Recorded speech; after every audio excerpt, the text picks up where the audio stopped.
ప్రతి ఒక్కరిని, లీడర్స్‌ని, police డిపార్ట్‌మెంట్‌ని, కోర్టులని, కలెక్టరేట్‌ని, human రైట్స్‌ని ఇది అన్యాయం అండి.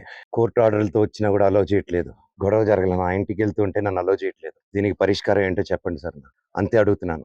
నాకు సీఏ గారు, ఏసీపీ గారు నన్నెందుకు ఈరోజు అలౌ చేయలేదని మాత్రం నాకొక లెటర్ ఇస్తే నేనెళ్ళి జడ్జికి పెట్టుకుంటాను. సార్, హైకోర్టులో మీరిచ్చింది నన్ను పంపియరంట. లోవర్ కోర్టులో ఇచ్చింది పంపియరంట. మీరు బైండ్ ఓవర్ ఇచ్చింది నాకు వర్తిస్తుంది, విష్ణుకి వర్తించిందంట.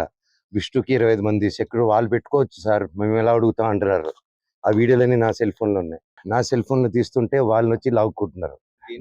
నా తల్లి మీద, నా పిల్లల మీద ప్రమాణం చేసి చెప్తున్నాను. ఏ రోజు నేను ఆస్తి అడగలేదు, నా భార్య కూడా ఆస్తి అడగలేదు. మా రెండు పక్కల ఆస్తి గురించి మేము ఏ రోజు సంభాషణ తీయలేదు. మాకు దొంగ సిగ్నేచర్లు పెట్టారు, ఫ్రాజరీలు చేశారు. మేము ఫ్రాజరీ కేసులు కూడా వేయలేదు.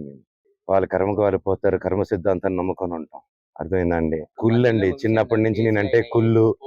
నా జుట్టు విష్ణు చేతికి వెళ్ళాలి, నా జుట్టు మనోజ్ జుట్టు నా చేతికి కావాలి నాయన అంటే, సరే బిడ్డ వాడి జుట్టు నీకు ఇస్తారని మాట ఇచ్చారు. అంతకు మించి నేను అది ఇవ్వట్లేదు.